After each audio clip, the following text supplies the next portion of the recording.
I think the thing for me is these cycles, they repeat. And people say, history doesn't repeat, it rhymes. No, cycles actually repeat. And so every 4 years, we have this, up and down cycle of crypto winter and crypto spring, crypto summer and crypto fall. And, we had a really bad crypto winter. And now we're kind of in that crypto spring where it's kind of choppy and not making any progress. And sometime early next year, we'll end up back in crypto summer as we anticipate the next halving in early 2024. And I think then it could get exciting again. But boy, in the interim, it's going to be tough.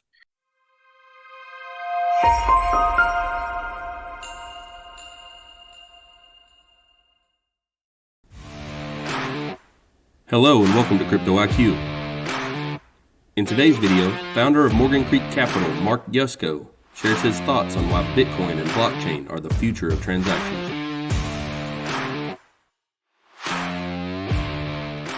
So technology evolves over a 14-year cycle. Why it's 14 years has to do with kind of the creative class being young people, and it's half a generation.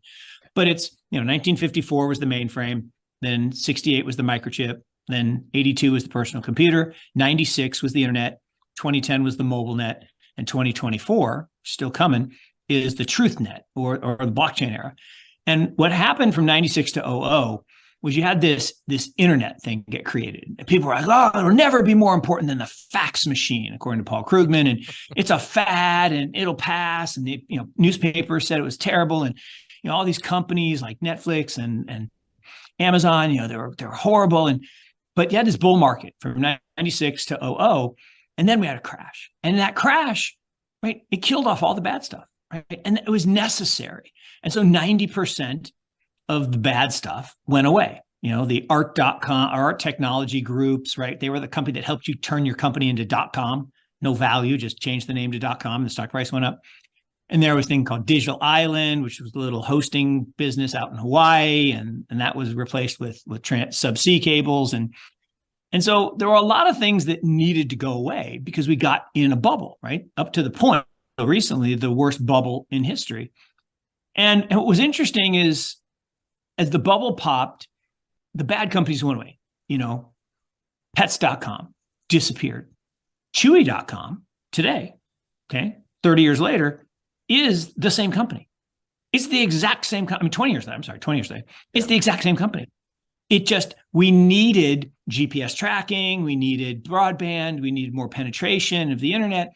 And so it was ahead of its time. And Webvan, right, is Amazon and Whole Foods today. And Amazon in 01 to 02 went down 94%, right? Everybody remembers that. When was the right time to sell it? Well, not then. That was time to buy, but everybody was running away. And so inevitably we get these cycles. And just like in crypto, so crypto is here to stay, right? Blockchain technology is the next operating system for the Internet of Value. So you and I are using voice over Internet protocol right now to talk and video over Internet protocol. And the incumbents hated that, right? They tried to pass a law in 1996, 97 to stop voice over IP. The telephone companies paid regulators to try to pass a bill. And Al Gore, right? He didn't invent the internet, but he did kill that bill.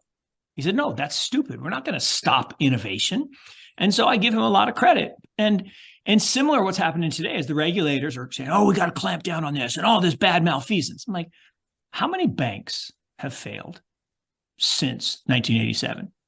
A lot, like hundreds and hundreds. How about the global financial crisis? Was that pretty bad? Yeah. Did we stop using banks? No. Did we stop transferring money between banks? No. Did we stop investing in the stock market because it went down a lot? No.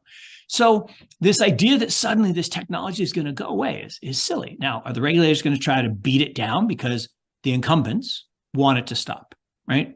The banks are being displaced by blockchain the same way that media and commerce was displaced by the internet.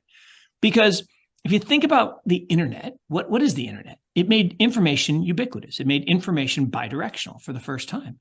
And so you didn't have to watch Happy Days. You'll remember this. Happy Days on Tuesday night at 8 o'clock, right? And Laverne and Shirley at 8:30. You didn't have to sit in your tray, in your chair behind your TV tray, eating your TV dinner, watching Laverne and Shirley, because you can watch it anytime you want now because you can stream it.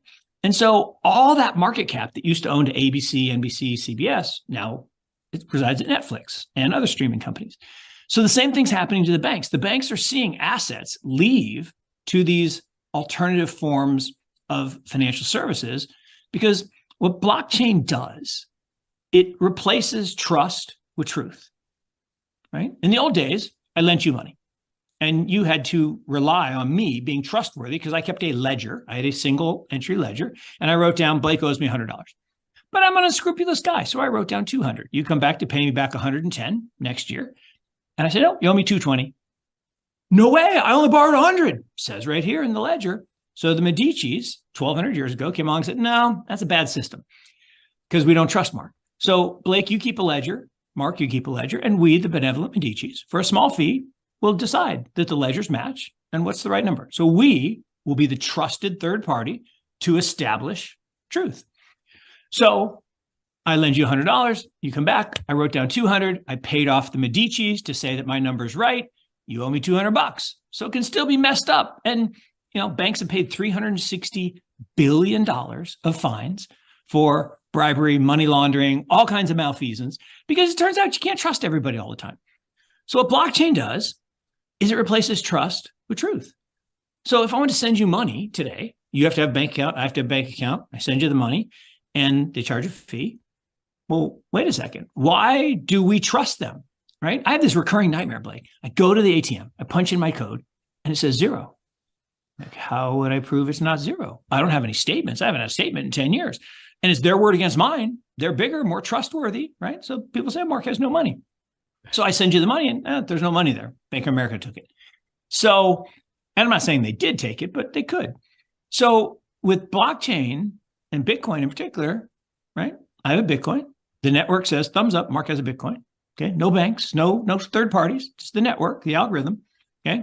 I send it to you. You've got it. Network says, yep, that happened. Okay. Now you've got it. It's Blake's irreversible, immutable, permanent truth.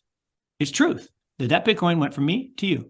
And it's on a public ledger, immutable record for everyone to see forever and ever. I can't take it back. I can't say, oh, I didn't mean to do that. Oh, Blake fooled me, whatever. That transaction happened.